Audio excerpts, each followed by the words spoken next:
पालघर विमानतळ प्रकल्पाबाबत लोकसभेत आज महत्त्वाची घडामोड।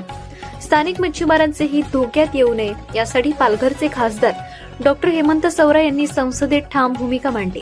अर्थसंकल्पीय अधिवेशनातील प्रश्नोत्तराच्या तासात डॉक्टर सवरा यांनी पालघर विमानतळाचा मुद्दा उपस्थित करत विकासासोबतच स्थानिक रोजगार आणि पर्यावरणाचा समतोल राखण्याची जोरदार मागणी केली।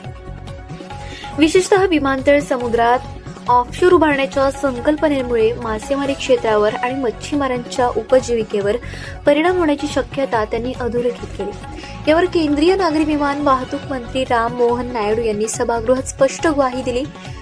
मच्छीमारांच्या समस्या आणि पर्यावरणाचा सखोल अभ्यास केल्याशिवाय पालघर विमानतळ प्रकल्पाला कोणतीही अंतिम मंजुरी दिली जाणार नाही। मच्छीमारांचे हित आणि पर्यावरण संरक्षणाला प्राधान्य। लोकसभेतून आज स्पष्ट संदेश पाहूया। Question number 17 doctor Hemant Vishnu Savara. Sir question number 17 sir. माननीय मंत्री महोदय, answer has been placed on the table of the house.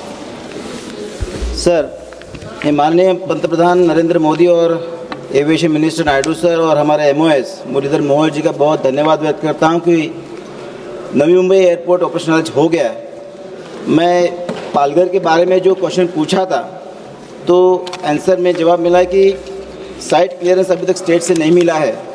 मैं जानना चाहता हूं कि साइट क्लियरेंस के लिए केंद्र सरकार राज्य सरकार के साथ मिलके क्या उपाय योजना बना रही है और साइट क्लियरेंस कब तक मिल सकता है।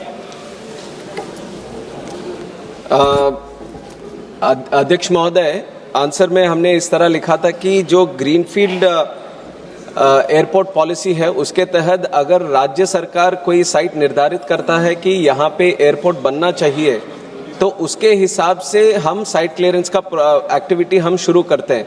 पर पालघर डिस्ट्रिक्ट में कोई ऐसी जगह स्टेट गवर्नमेंट से हमारे पास आया नहीं है कि ये यहाँ पे एयरपोर्ट बने। तो अगर ज़मीन का कुछ आइडेंटिफिकेशन होके वहाँ पे बनाने के लिए अगर एक प्रपोजल आता है तो उसके बाद ministry of civil aviation site clearance के लिए कंसिडर करती है। अभी कोई भी जगह इस तरह से निर्धारित नहीं किया गया है। Thank you sir. जो ग्रीनफील्ड एयरपोर्ट बनने जा रहा है या फिर हमारे महाराष्ट्र के मुख्यमंत्री देवेंद्र जी ने घोषणा की है कि वो पूरा समुद्र के अंदर बनने वाला है, तो समुद्र जीवों पर भी उस पर असर होने वाला है। मैं पूछना चाहता हूं कि क्या सरकार नेचुरल फिशिंग, फिशरमैन और एरिया फिशिंग पे ऊपर ध्यान दे के उसका स्टडी करके उपाय योजना की कुछ काम कर रही है। ये बहुत ही अच्छा प्रश्न पूछा है क्योंकि अध्यक्ष महोदय, गवर्नमेंट ऑफ महाराष्ट्र एक पहला प्रयोग ऐसा कर रहा है कि ऑफशोर में भी, समुद्री तट में भी हम एक एयरपोर्ट बनाए, वाधवा पोर्ट के साथ वहाँ पे बनाए।